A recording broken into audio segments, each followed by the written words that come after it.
up is one of our very own Stokes Croft Writers. I did realise when I was writing her bio that I've known her for over 2 years and have no idea how to say her surname. So we'll go with Mel Ciavucco. Right, yes. Mel is one of the founding members of Stokes Croft Writer, is an incredible short story writer, has been published all over the place and was longlisted for the prestigious Bristol Short Story Prize. She's reading Zombie on the Boat with the talented Mr. Christopher Fielden, who's also a Stokes Croft writer. Hold on to your hat, people.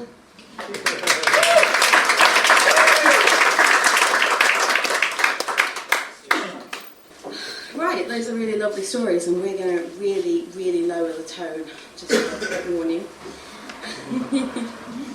Zombies on a boat. To summarise today's class, some simple do's and don'ts.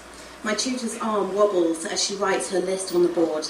A hair is the colour things go when they've accidentally had bleach spilt on them. She's wearing an orange dress over trousers just to add insult to injury. Why the fuck am I doing this stupid writing course? Remember, she continues, keep those sentences short and snappy, and beware of clichés, stereotypes, and use your adjectives sparingly. Oh God, will this ever be over? It's only 1 day a week, but it feels like an eternity. I'm dying for a cigarette. Never ever start sentences with and, so, but, or because.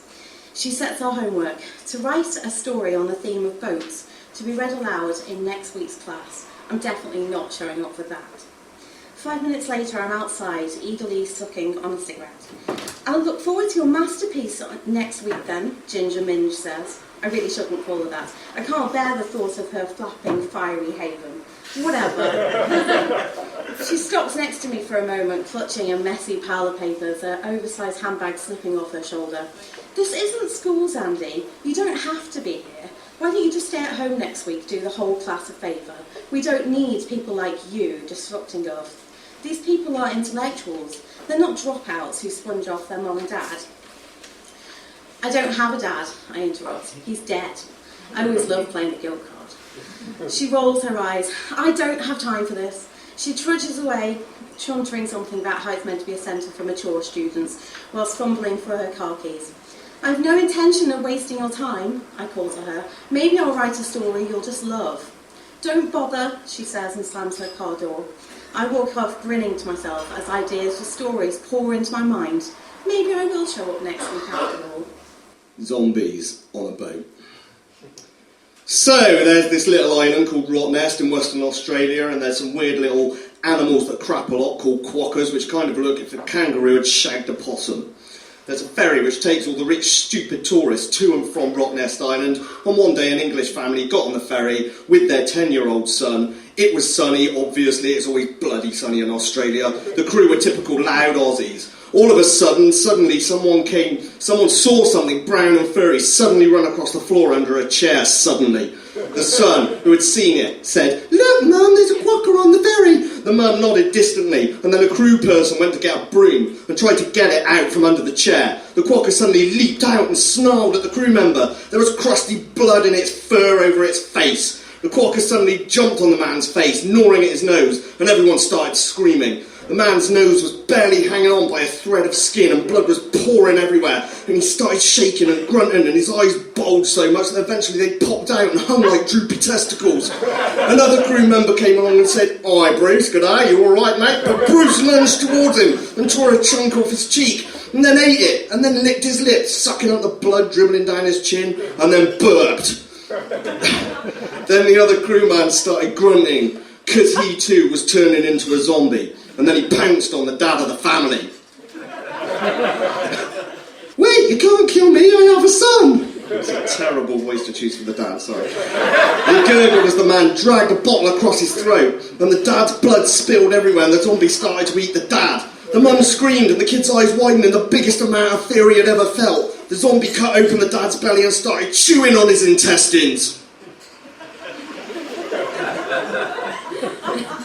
Get out of my class, Alexandra, the ginger witch says, not even allowing me to finish it.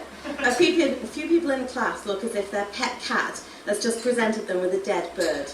"It's Sandy," I correct her. She looks as if her head might explode. "Get out."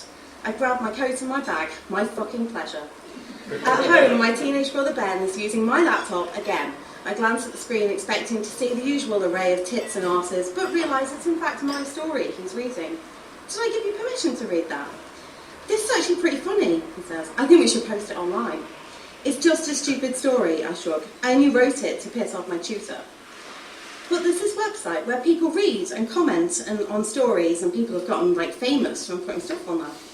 Whatever, I say, padding down my pockets, feeling for my cigarettes. I'm off. Do what you like. Nobody reads this shit on those websites anyway. Mummy, what's happening? The kid cried. His mum just screamed and screamed as she watched the zombie eating mouthfuls of Dad's intestines. The quackers continued to attack people, and then those people attacked other people. The boat filling with guts and blood, and nobody could escape from the zombies because they were on a boat. Mum, come on, let's hide, the son said. And they ran down the ferry away from the screams and the smell of blood and piss. The boy stopped dead. There was suddenly another quacker, and it was right in front of him, snarling. Mum screamed again, maybe if we stay really still, he won't see us and he will go on by. The quacker suddenly charged at the boy, ripping his head clean off his shoulders. The quacker smashed the head open on the table and eagerly ate the brains, as if he were a starving Ethiopian child.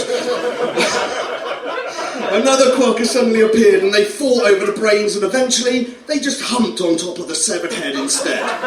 The mum was frozen in shock, watching the quackers fuck each other and fuck her son's severed head, and then she vomited, and the quackers ate the vomit.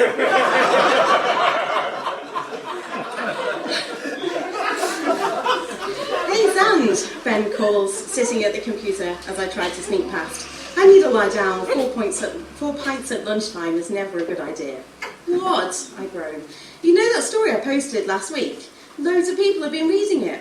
I peer towards the screen, trying to keep my distance from him so he doesn't smell beer on my breath. He'll only run off and tell Mum, and then she won't give me any more money. Ben scrolls down through a long list of comments. Whoa, I say. Never expected so many people to read it. Budge off for a minute, I need to check my emails. I log in and see an email from the Rottnest Island Authority. I skim through. Seeing your work online, we object to the inaccurate portrayal of quackers. Serious damage to tourism, blah, blah. I delete it along with the other junk mail and sign out. Everyone on the boat was going crazy and screaming and all grossly bloody and screaming scarily and terrifyingly and lots of other words ending in lee, lee, lee, lee, lee. But there was one man who could save them. He was big and black and was on holiday from his work at the NYPD. He was a karate black belt and he punched and kicked and karate chopped all the zombies and all the zombie quackers, but they kept getting back up again because they were zombies so they couldn't be killed. Then he said in his badass raspy voice, "Bring it on, you furry motherfuckers." The quacker zombies and the people zombies all attacked him at once, ripping his limbs off his body. The quacker jumped on his groin, tore a hole in his trousers and started eating his foreskin. Another quacker crawled inside the back of his trousers and started nibbling his bum. The man screamed a lot and then he stopped, because he was dead. And there was no hope for the rest of them, because the zombies kept eating. The mum watched sobbing, wondering how they will ever get out. Who could possibly save them now? And then I woke up.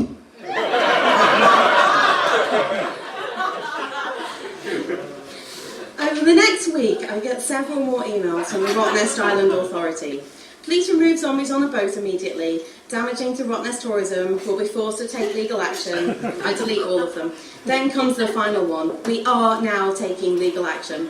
I reply saying, "This is ridiculous. You can't sue me over a piece of fiction. Fuck off." I rummage through my bag looking for my cigarettes, telling myself, they can't do fuck all about it. It's just a stupid story, just a joke.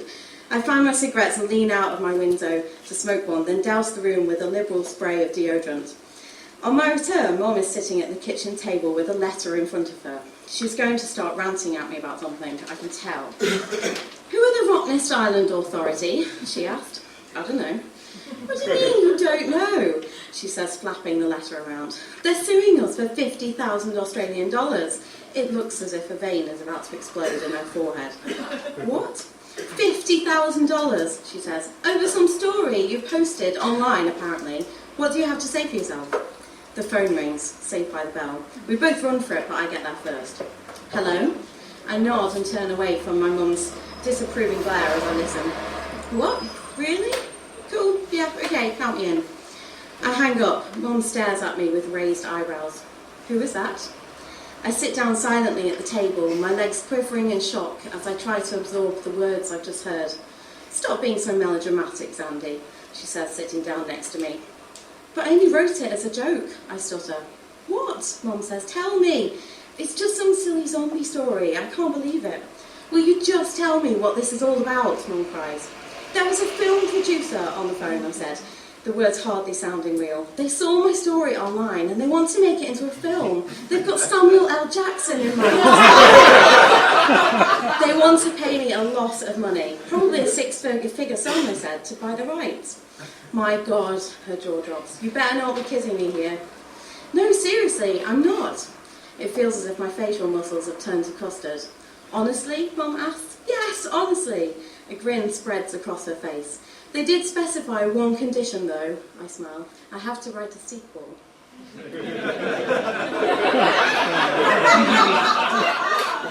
Zombies on a Boat Part 2. Attack of the Vampires. So it went dark and the humans were all dead and the zombies and quackers ate what was left of the humans and there was guts and shit everywhere and the zombies loved it and rolled around in it and the quackers fucked in it. Then suddenly a vampire walked in with jet black hair and a sweepy fringe holding some hair straighteners. He had like fangs and like orangey coloured eyes and pale skin and all that crap. He looked at the zombies, all turned and gasped at exactly the same time and the quackers even stopped fucking for a moment to look at him. The zombies all jumped on him and started to try and eat him, but he was like, duh, I'm undead, you can't eat me, you stupid lame zombies. He flicked his fringe and walked off to go and get his vampire mates who also had sweepy fringes, but they hadn't heard any of the commotion because they had been busy straightening their hair. They all went to find a PA system to put their emo music on. The zombies hated it and hid at the other end of the ferry and the quackers hated it even more and their brains exploded. The vampires had a human girl with them called Ella, and they took it in turns to have sex with her, and she loved it.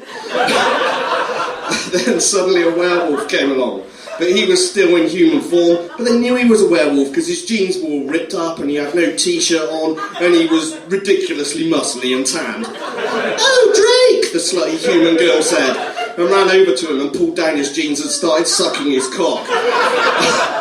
The main vampire guy, Edwin, started fucking her in the ass at the same time, whilst Paramore played on the PA. But the zombies had now seen the girl and started trying to eat her, until Drake finally turned into a werewolf and ripped their heads off with his big teeth. But it was too late because the girl had already been bit by a zombie, and so she started turning into a zombie. But Drake didn't realise she was turning into a zombie, and started trying to put his furry dog cock in her zombie mouth. Then she bit it off and spat it at Edwin, who was all stroppy because it messed up his hair. Then the werewolves killed the rest of the vampires and the zombies. Finally, they could do the one thing they had come to do in the first place: turn off the awful music. The end.